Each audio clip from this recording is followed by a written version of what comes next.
Hello everyone, जय हिंद साथियों, आप सभी का स्वागत है। तो दोस्तों, ये सीरीज का आपका 30 पार्ट है। पहले हम लोग 29 पार्ट देख चुके हैं। जो लोग भी वीडियो नहीं देख रहे हैं तो प्लीज रिक्वेस्ट है उनसे जरूर देखिए, ठीक है।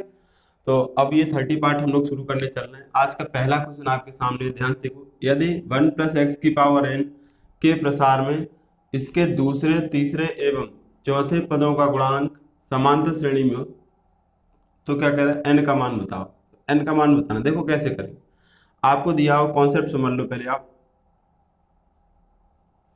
जब भी आपको 1 + x⁴n दिया हो और कहा जाए इसके प्रसार में tr, tr+1 और tr+2, ये तीन पद किस में हो, आपके एपी में। किस में हो, एपी में, ठीक है।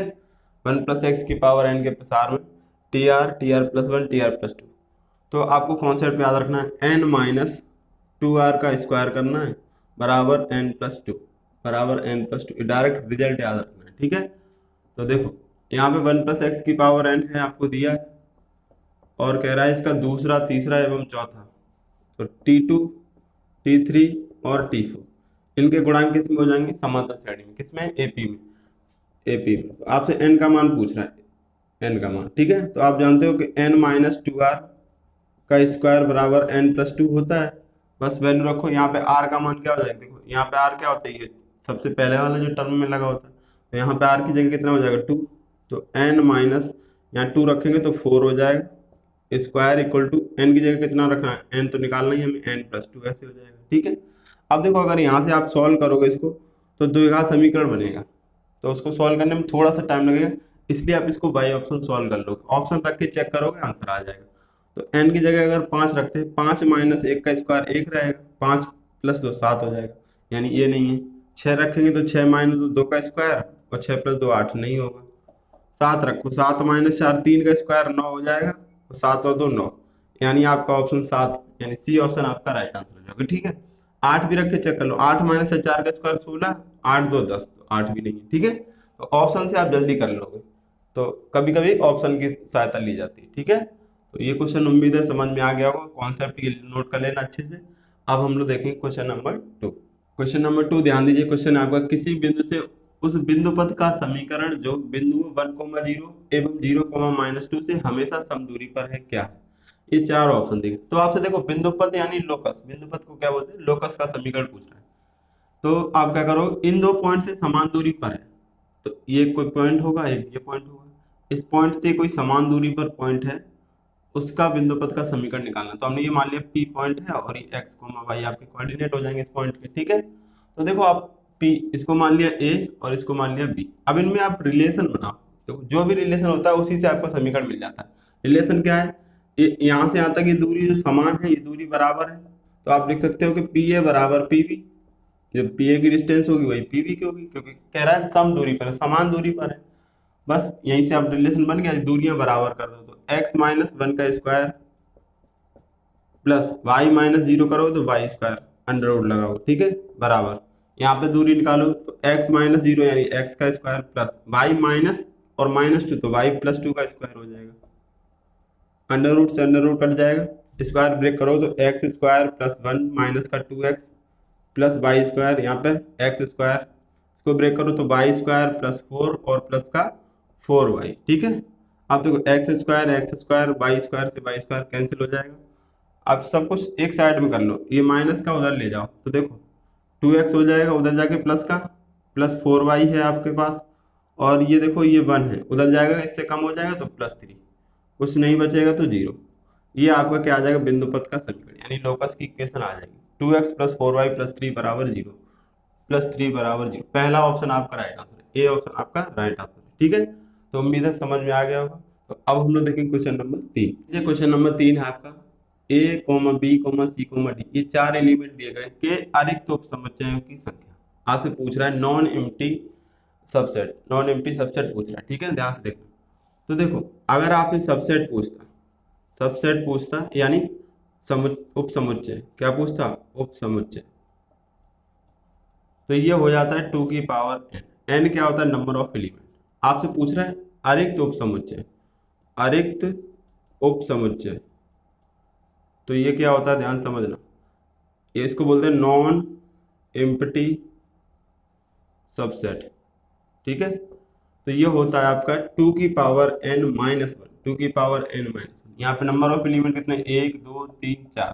तो आपके नॉन एम्प्टी सबसेट हो जाएंगे, अरेख तुक समुच्चय हो जाएंगे। 2n का मान कितना है, 4। तो n की जगह 4-1, तो ये हो जाएगा 2 की पावर 4 16 -1 यानी 15। आपके क्या हो जाएंगे, 15। ठीक है, सी ऑप्शन आपका राइट आंसर।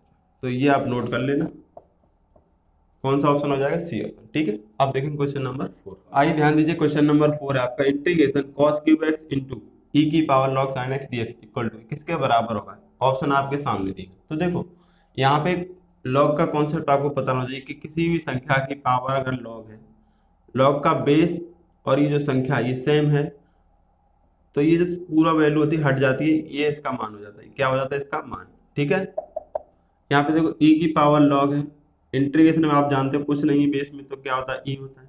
देखो ये बेस और ये संख्या सेम है, तो ये हट जाएगा। क्या बचेगा, ये cos क्यूब एक्स तो लिखा है आगे, यहाँ पे बचेगा केवल sin x। केवल क्या बचेगा, sin x dx। ठीक है, क्या बचेगा, sin x dx। अब एक बात समझ लो, आपको इंटीग्रेशन में मैंने शॉर्ट ट्रिक में बताया है कि इंटीग्रेशन जब भी आपको दिया हो एफ एक्स की पावर यहाँ पे n हो, इंटू में एफ डैश एक्स हो और dx।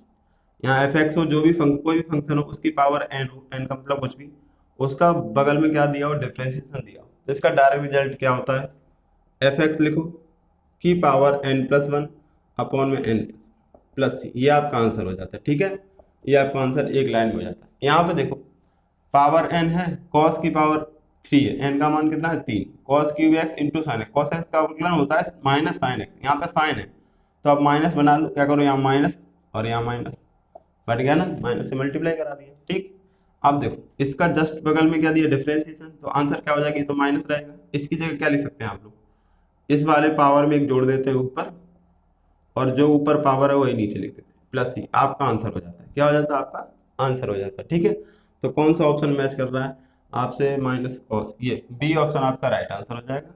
और ये आप नोट को लिख लेना अच्छे से। ठीक है, समझ में आ गया कि नहीं आ गया, कमेंट करके जरूर बताना।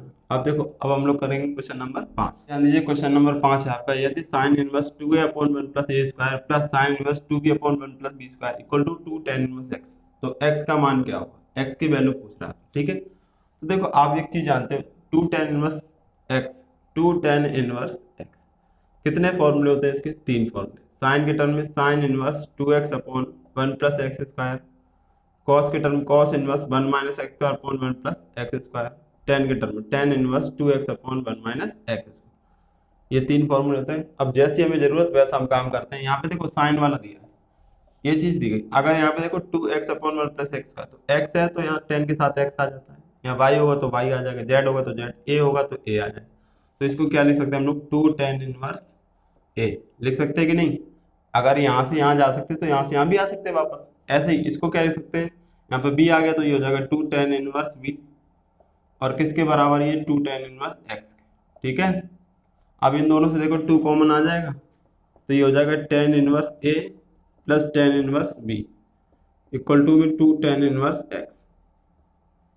2 काट दो, ये आप और समझदार हो तो यहीं पे काट देते हैं। ठीक है, अभी देखो ये tan inverse a plus tan inverse b, तो इसको लिख सकते हैं tan inverse a plus b upon 1 minus a b बराबर tan इनवर्स x के। तो ये कट जाएगा, x बराबर क्या आ गया, a plus b upon 1 minus a b, a plus b upon 1 minus a b, a plus b upon 1 minus a b, a plus b upon 1 minus a b, यानी D option आपका right answer है। Okay, तो उम्मीद है अच्छे से समझ में आ गया होगा, सारे फॉर्मूले आपको रिकॉल होंगे अच्छे से। ठीक है, तो अब देखेंगे क्वेश्चन नंबर 6। क्वेश्चन नंबर 6 पे ध्यान दीजिए, क्वेश्चन आपका दो सदिशों 2i cap plus 3j cap plus k cap तथा 2i cap minus j cap minus k cap के मध्य कोण क्या हो। आपको दो वेक्टर दिए गए, दो सदिश दिए गए, इनके बिटवीन एंगल पूछा गया, इनके बिटवीन एंगल पूछा गया। ठीक है, तो देखो आप जब भी दो वेक्टर के बीच कोण पूछा जाए तो आप क्या लगाओगे, cos थीटा बराबर A vector dot B vector upon mod A और मॉड बी।